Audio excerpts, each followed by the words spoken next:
Señores, nos encontramos en el salón de sesiones donde acaba de instalarse la asamblea del Tercer Congreso Latinoamericano de Escritores en Puerto Azul, Naiguatá, litoral del Distrito Federal. La asamblea ha declarado un receso para recibir al señor presidente de la República, doctor Rafael Caldera. Hace su entrada el señor presidente de la República. Le acompañan el presidente del Tercer Congreso Latinoamericano de Escritores, doctor José Ramón Medina, delegado por Venezuela, el ministro de Educación de Venezuela, doctor Héctor Hernández Carabaño, el presidente honorario del Tercer Congreso, doctor Arturo Uslar Pietri, delegado de Venezuela, y el vicepresidente de ese mismo Congreso, Benjamín Carrión, delegado del Ecuador. El señor presidente ocupa su puesto en el presidium. En él se encuentran la escritora Rosario Castellanos, delegada de México y vicepresidenta, Augusto Tamayo Vargas, delegado del Perú y secretario general, el doctor Manuel Rafael Rivero, presidente del Consejo Supremo Electoral, y otras ilustres personalidades. En uso de la palabra el señor presidente de la República para pronunciar el discurso de clausura. Señor presidente del Tercer Congreso Latinoamericano de Escritores, señores presidentes del Consejo Supremo Electoral y del Consejo de la Judicatura, señor ministro de Educación, señor presidente del Consejo Municipal de Caracas, señor obispo auxiliar de Caracas, señor director de la Academia Venezolana de la Lengua, señores embajadores, señores delegados, tócame agradecer a los organizadores de este importante congreso su amable invitación para asistir a esta sesión solemne de apertura y al mismo tiempo traer el saludo sincero y cordial del gobierno y del pueblo de Venezuela a los distinguidos escritores que desde patrias hermanas en la gran patria latinoamericana dan brillo a nuestros pueblos y marcan luz en sus caminos. Creo que Venezuela puede sentirse con derecho a constituir la sede de esta reunión. Aquí tenemos una tierra cordial, abierta y generosa. Este congreso se reúne a las orillas del Caribe, ese Mediterráneo americano que no está cerrado por estrechos, sino abierto, amplia y cordialmente hacia toda la humanidad. Vivimos un sistema de vida dentro del cual la libertad es norma sinceramente cultivada y respetada. Creemos en la libertad como un factor poderoso para el estímulo a la iniciativa y a la creación individual.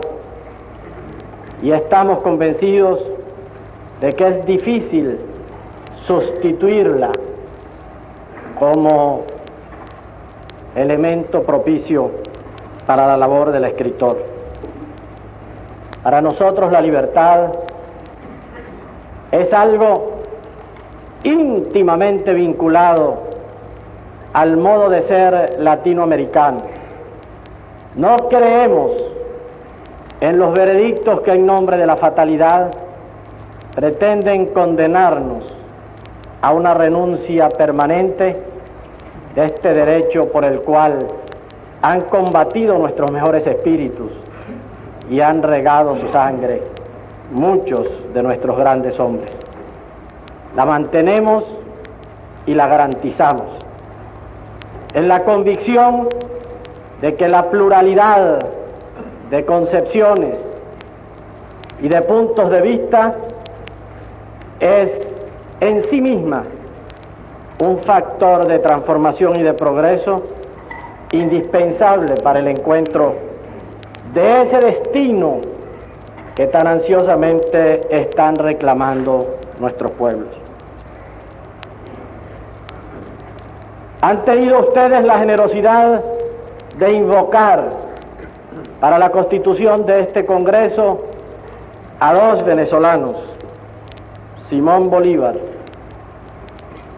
el símbolo de la libertad y de la independencia, y Rómulo Gallegos, el maestro y ciudadano de tiempos más recientes. Ellos constituyen orgullo nuestro, y si Gallegos fue más escritor por la fecundidad y por la calidad de su estilo y de su obra, podemos repetir sin ruborizarnos que Bolívar fue también un escritor ilustre, que supo expresar en el estilo de su tiempo, pero con un vigor inconfundible, la fuerza de sus ideas, el rumbo de sus proyecciones. Sirvan ellos, pues, como la mejor garantía de que los ideales que sustentaron constituyen punto de referencia en la acción indispensable y fecunda de los escritores de nuestra América Latina. También este Congreso se está reuniendo en los días en que conmemoramos la fecha nacional de Venezuela y en el año de la educación venezolana. 100 años se cumplieron de un decreto que estableció como una obligación del Estado la instrucción primaria obligatoria y gratuita. Al cabo de 100 años, hacemos inventario. Sabemos que nos falta mucho por lograr, pero tenemos conciencia de que ha sido grande también el trecho recorrido y nos sentimos orgullosos de que el principio de la gratuidad de la enseñanza a todos los niveles de la educación constituya uno de los aspectos con resultados más positivos y directos en la igualdad social, que en medio de nuestras vicisitudes constituye una de las características de las que los venezolanos nos sentimos más legítimamente orgullosos. Representan ustedes, dentro del año de la educación, un aspecto esencial y no sé si un tanto menospreciado dentro de la transformación de los sistemas pedagógicos, invadidos por la educación audiovisual, importante ella sin duda, dominados por la presencia abrumadora de la técnica, respetable en grado sumo. Siento que las nuevas generaciones no son propensas a aprender a escribir. Tienen dificultad en la maestría del idioma para expresar sus pensamientos. Y es indispensable que el escritor, como en los tiempos de la pedagogía clásica, sea elemento formativo indispensable para que a través del lenguaje los hombres podamos afirmar más y más la solidaridad social.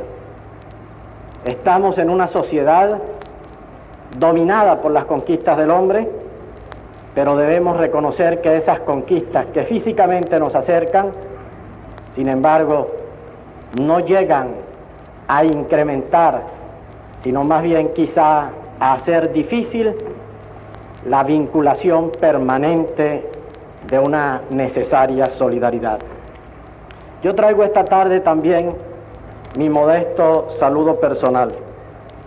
No propiamente el saludo de un escritor.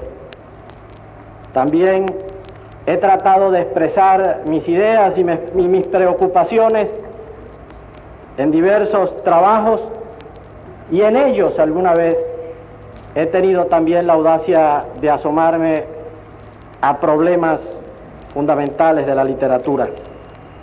Pero por mi formación, por mi vocación personal, si he escrito alguna vez, si he tenido que hablar muchas veces, y si he actuado en el campo de la vida pública, me considero sobre todo un jurista.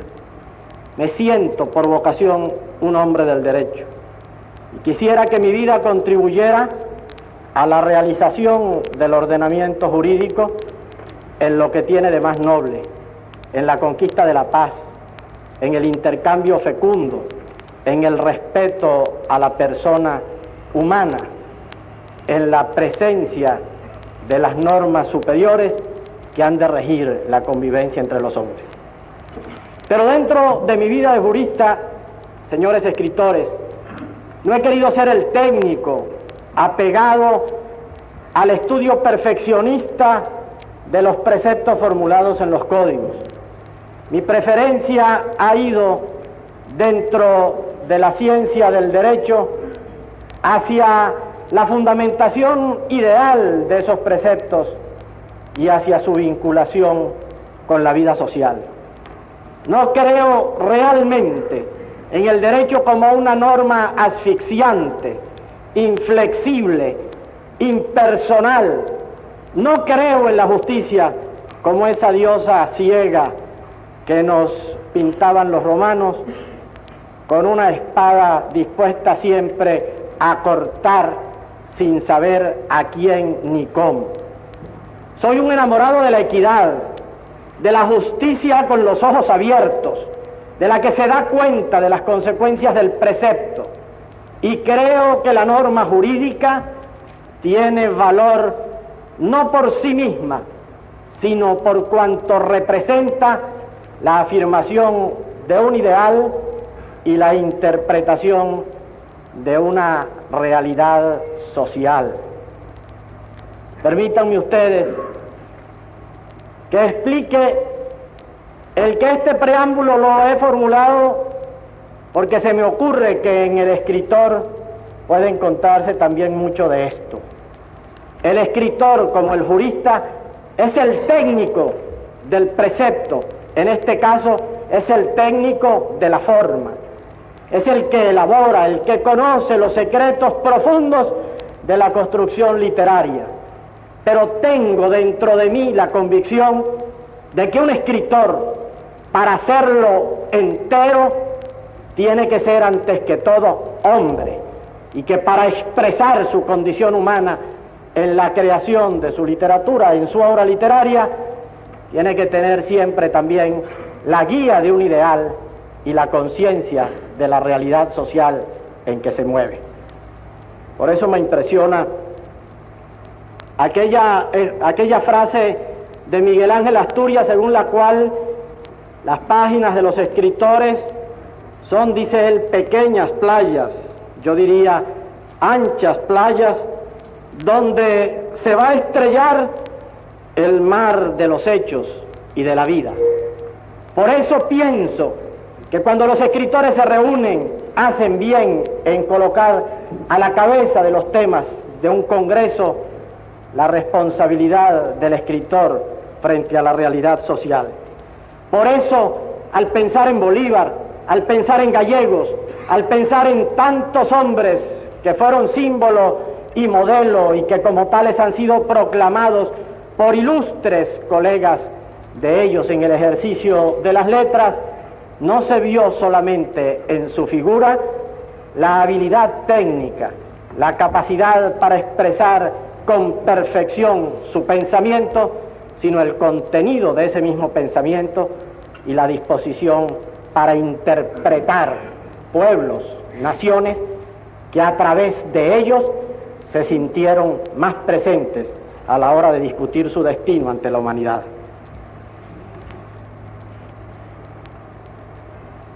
Estamos en un momento que reclama la presencia especial de América Latina.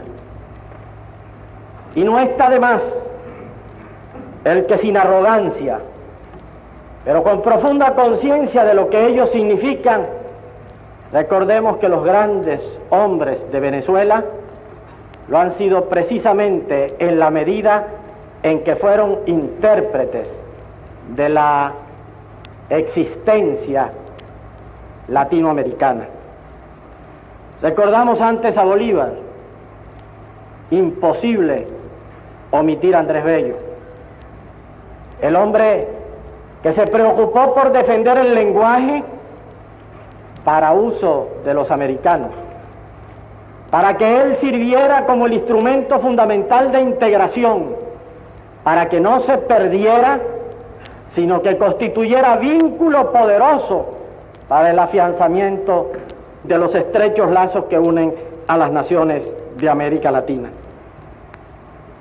Estamos en un momento en el cual Latinoamérica parece tomar conciencia de su propio destino. El mandato de la integración se presenta como un reto ante nuestra generación.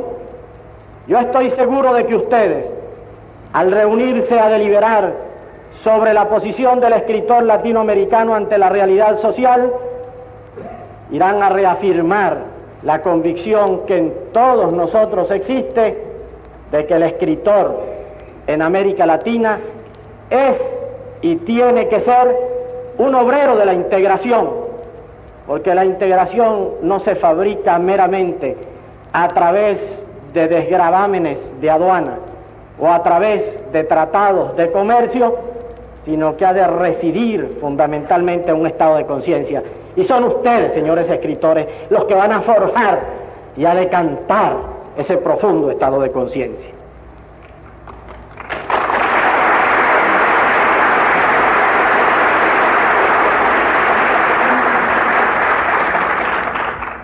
Yo encuentro como un observador no autorizado, pero atento al movimiento de la literatura latinoamericana, que ella representa para nuestros pueblos tres aspectos, dos de ellos en los cuales hemos logrado realmente estupendas creaciones. En primer lugar, la literatura latinoamericana es documento, es expresión de nuestra realidad social. A través de las distintas escuelas, estilos, formas, los escritores de América Latina han sentido la responsabilidad de presentar ante el mundo lo que es el medio geográfico y lo que es el hombre latinoamericano. En presentarlo a través de sus vivencias, el exaltarlo, el calificarlo, el defenderlo con amor, para que él sea una verdad reconocida y aceptada por los demás pueblos y en especial por los pueblos del desarrollo industrial, y para que este conocimiento sea el punto de partida de nuestra presencia en la discusión de los grandes asuntos que afectan a todos los pueblos. En segundo lugar, el escritor latinoamericano es testimonio que clama contra la injusticia, es testimonio que clama contra toda esa serie de hechos que se han ido cebando sobre nuestros países coloniales, sobre nuestros países productores de materias primas, sobre nuestros países menospreciados e ignorados. Pero al mismo tiempo que el escritor latinoamericano expresa el documento vital de nuestra realidad, en la misma medida en que el escritor latinoamericano, con una elocuencia indiscutible, presenta el alegato contra la injusticia y da testimonio con su vida y con su obra de lo que nuestros pueblos sufren y de las injusticias que padecen. Creo que la tercera parte, presente en nuestros más ilustres valores, es la que más reclama la visión y la acción de quienes se dedican en América Latina al noble arte de escribir. Es el mensaje. Nuestros pueblos esperan el mensaje y lo buscan en sus escritores. Y ese mensaje es el que tiene que alentarlos para conservar y acrecentar su fe en la libertad. Ese mensaje es el que tiene que convencerlos de que ellos son, entre todos los pueblos del mundo, el más apto para entender a los demás, y por tanto su voz es la que puede resonar más pura en la defensa de la paz. Ese mensaje es el que tiene que recordar al hombre humilde de la ciudad o del campo de América Latina que su capacidad no es inferior a la de ningún otro hombre de la tierra y que él tiene no solo el derecho, sino el deber de prepararse y de capacitarse para que esa posibilidad que está en él se exprese en toda su amplitud. Ese mensaje, señores escritores, tiene que ser, y en esto expreso el anhelo común de mucha gente, tiene que ser mensaje de optimismo.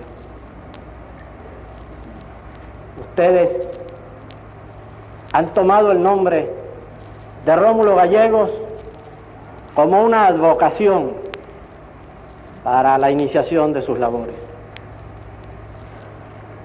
No voy a pretender acercarme a la obra galleguiana en función de crítico literario. No tengo la calificación para ello. Pero como un hombre que apasionadamente ama la realidad social venezolana, la realidad social latinoamericana, como un hombre que ha tratado de estudiar las posibilidades y destino de esa realidad, debo confesar aquí que una de las cosas que más me vinculan a la obra de Gallegos es el profundo aliento de optimismo de sus mejores obras. Es interesante seguir en el desarrollo de su novelística esa especie de lucha permanente entre pesimismo y optimismo.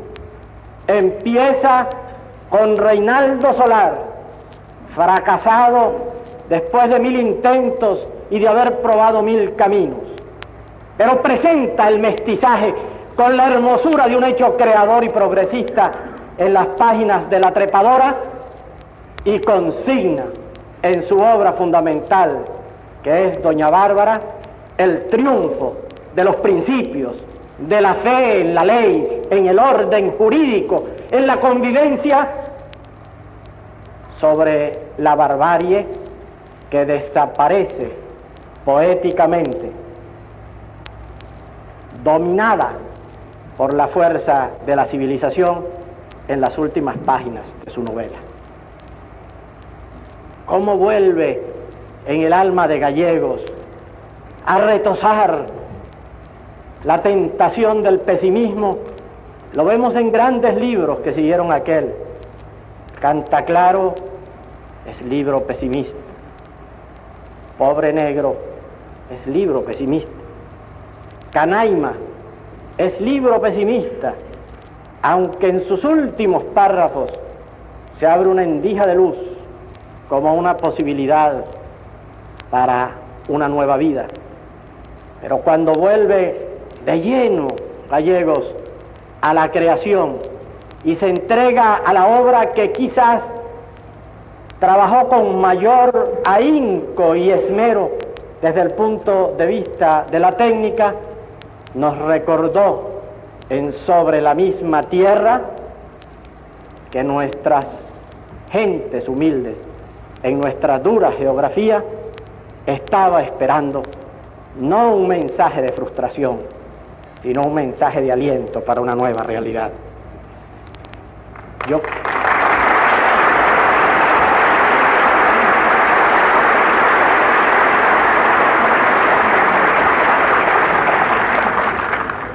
Yo pido en nombre de mi pueblo y me atrevo a hacerlo en nombre de los otros pueblos de las patrias hermanas, a los escritores de América Latina, un mensaje de aliento y de esperanza.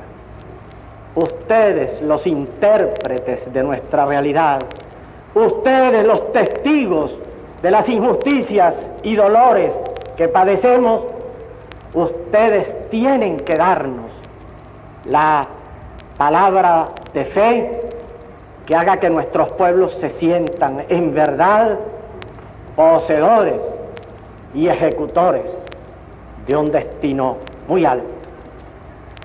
Eso queremos los que actuamos en 1000 actividades distintas dentro de las vacilaciones de la vida.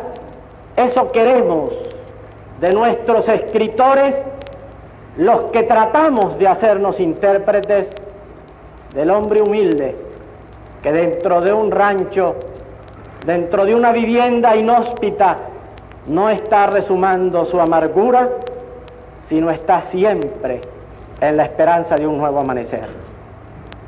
Cuando subimos a los cerros o bajamos al fondo de las quebradas, cuando encontramos las familias que se acuestan a veces sin saber dónde van a encontrar para vivir el día siguiente, hallamos sin embargo en ellos la esperanza viva, porque la hija en la escuela, porque el hijo en la escuela técnica, porque los adolescentes en el liceo o en la universidad representan todo lo mejor de su esfuerzo.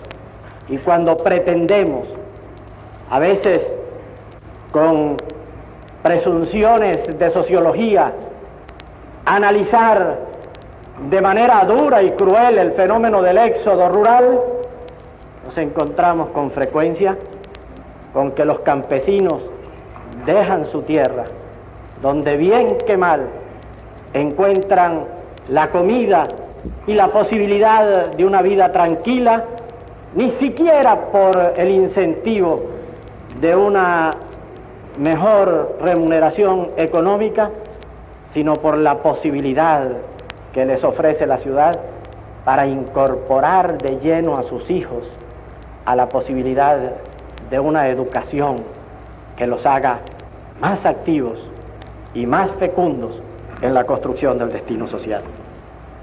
Muchos venezolanos han sentido este llamado. En esta reunión debemos recordar esos nombres. La muerte de Gallegos fue un duelo nacional. Quisiera recordar también a otro escritor, a otro gran escritor venezolano, historiador, novelista, académico, que falleció hace un año y que nos dejó en uno de sus libros la mejor interpretación que conocemos del siglo XIX de nuestra República, don Ramón Díaz Sánchez.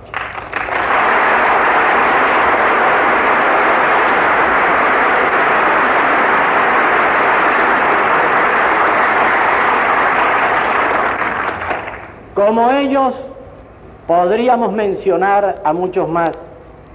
Su obra está vigente.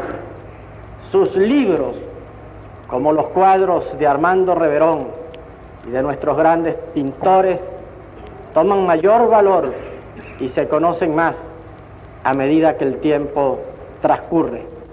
Ellos son un ejemplo noble que anima a quienes en estos países ejercen la noble función del pensamiento. Sabemos que vivimos una época difícil y no creo yo que debamos compungirnos por eso. Tenemos el privilegio de vivir en una época difícil, difícil porque se está realizando, porque se está gestando y porque empieza a cumplirse una profunda transformación. Difícil porque sentimos la ansiedad, el reclamo de nuevas formas de vida que no pueden ser no para arrancarnos las conquistas logradas a través de siglos de sufrimiento, de combate y de espera, sino para afianzar esas conquistas, como son la libertad y la dignidad del hombre, pero para hacerlas construir un destino mejor donde no haya marginados y donde todos podamos sentir en plenitud nuestra participación en el desarrollo espiritual, económico y social de nuestros pueblos. Señores escritores, en el momento de clausurar el Concilio Ecuménico, Paulo VI habló a los escritores y entre sus palabras les dijo estas: este mundo en que vivimos tiene necesidad de la belleza para no caer en la desesperanza. Están unidos realmente estos valores. Tradicionalmente siempre se habló de que la verdad y la belleza no podían separarse. También están profundamente unidas belleza y esperanza. Nuestros pueblos conservan la esperanza. Ustedes cultivan la belleza. Señores escritores, yo hago los votos más sinceros en nombre de todos los venezolanos porque esta hermosa jornada que se está iniciando sea un paso más para que la belleza expresada en palabras, en conceptos, en imágenes de la realidad humana y geográfica de América Latina sirva para robustecer más y más la mejor fuerza que tienen nuestros pueblos para conquistar el mañana, que es la esperanza. Muchas gracias.